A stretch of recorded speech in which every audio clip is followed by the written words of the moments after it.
Check this out.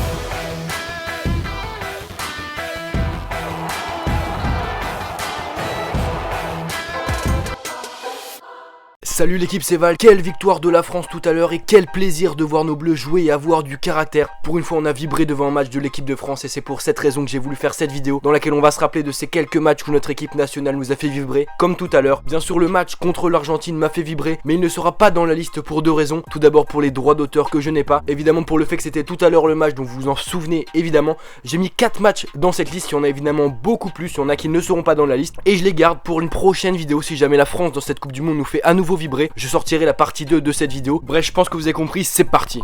Retour en 2013 pour ce premier match avec le barrage retour pour la qualification de la Coupe du Monde. On affronte alors l'Ukraine. Après une défaite 2-0 à l'aller, l'équipe de France est dos au mur et très critiquée en France. Pourtant en retour, l'équipe de France va réussir à faire ce qu'aucune équipe auparavant n'avait réussi, remonter un retard de 2 buts en barrage et se qualifier pour la Coupe du Monde, au passage en nous faisant vibrer. Allez, Valbuena, oui. Il a frappé, c'était pour Pogba, la frappe, allez peut-être le but. Ouais, ouverture du score pour l'équipe de France. Eh oui, C'est ça, Mamadou Sakho, c'est Mamadou Sakho qui met le feu. La France a fait une partie de son retard. Vous l'aviez dit Arsène, sur ses corners, sur ses coups de pied arrêtés, on peut faire la différence. Laisse jouer, derrière peut-être, la frappe. but. Cette fois c'est au fond. Cette fois-ci, elle est au fond. Et c'est validé par l'arbitre assistant. 2-0 pour l'équipe de France qui a refait son retard. Pabaloum. Je l'avais dit. Christian. Oh là là, la joie de l'équipe de France. On n'est plus qu'à 5000 km du Brésil. C'est loin d'être terminé. Mais on a fait la moitié du chemin. La tête de Sakho. La frappe. Ouais. Elle a le but peut-être. Oh là. Elle est remontée Ribéry. Nouvelle occasion. C'est au fond. Mamadou Sakho encore. Incroyable. Le double de Sakho. 3-0 pour l'équipe de France. Incroyable Mamadou Sakho. Exceptionnel. Exceptionnel. Ah ben voilà Mamadou Sakho.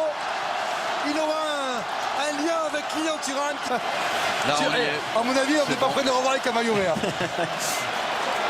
Loris, C'est fini. La France est au Brésil. Ils l'ont fait. Bravo à Didier Deschamps. Bravo à toute l'équipe de France.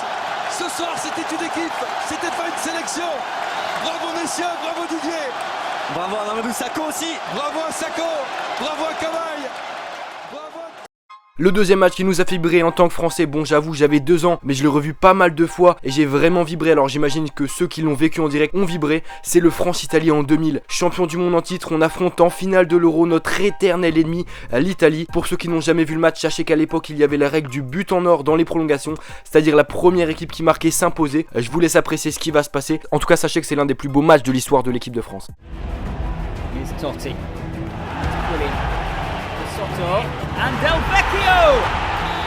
First blood to Italy, and it's Marco Del Vecchio. A surprise inclusion. Attack. 2-2 Wiltor. Sylvain Wiltor has equalised in the nick of time for les Bleus, and Italy are pegged back right at the death. Faire sentir peut-être aux Alpins, Pires. Oui, il est passé. Centre en retrait. Et but. Trezeguet. Le but en or. Trezeguet l'a marqué à la 13e minute. Un peu moins parce qu'il y a eu le long arrêt de jeu. Disons à la 10e.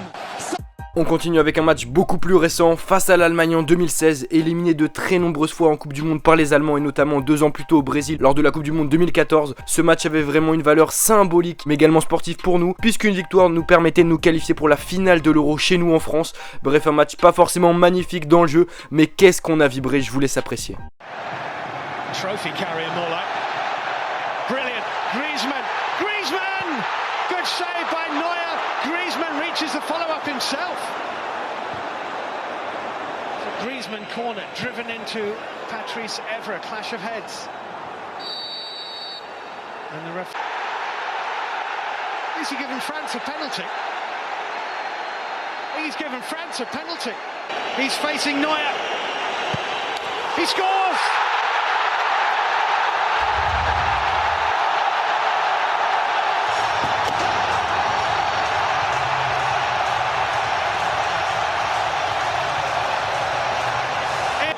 Oh, Kimmich! Pogba here, staying on his feet when he might not have done actually. Pogba. Great chance for Griezmann! That may very well do it! Enfin on termine avec la consécration, le sacre. Je pense que la majorité de mes abonnés étant trop jeunes n'étaient pas nés et n'ont donc pas vu en direct, mais cette victoire en finale de la Coupe du Monde face au Brésil 3-0 en 1998 était tout simplement incroyable, avec un doublé de notre idole à tous, Zidane. Bref, que d'émotions quand je regarde les rediffusions, parce que moi non plus je n'étais pas encore né pour ce match. Bref, profitez bien de ces moments de bonheur et de cette rediffusion, plein de frissons.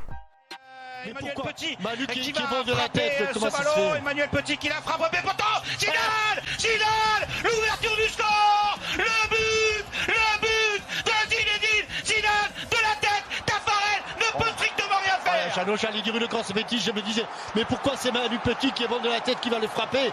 Il est magnifiquement frappé, et là, il allait se matcher, il est seul Zidane, mais il manque pas cette occasion.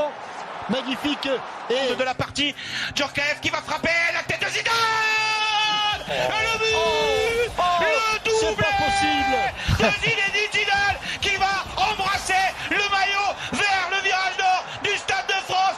Quel but magnifique de la part de Zinedine Zidane, une tête à la 27e minute et une tête à la 46e minute dans le temps. Vieira qui va récupérer cette balle en profondeur pour aller chercher Manu Petit, la frappe et le but, et le troisième but de l'équipe de France, Manu Petit pour le 3-0 des Bleus. Manu Petit qui avait marqué en phase de poule contre le Danemark, qui marque son deuxième but et qui crucifie les Brésiliens. Et 2 et 3-0, la France sera champion du monde dans quelques secondes. C'est fini, c'est terminé. La France est championne du monde. Au Stade de France, devant son public. Vous le croyez ça, mon cher Jean-Michel Larquet? Jean-François Lamour, le prince Albert. Du monde, et Didier Deschamps soulève le trophée. Et donc voilà les gars, c'est déjà la fin de la vidéo. J'espère que vous avez kiffé, que vous avez eu des frissons, parce que personnellement j'en ai eu des frissons en faisant cette vidéo et en regardant ce match de l'équipe de France aujourd'hui. On affrontera donc l'Uruguay en quart de finale. Dites-moi en commentaire si vous pensez qu'on va passer ou pas. Personnellement je pense que ça va être compliqué, mais on peut le faire avec l'attaque qu'on a. On se retrouve très rapidement les gars pour une prochaine vidéo. C'était Val, peace. Rien à foutre des codes.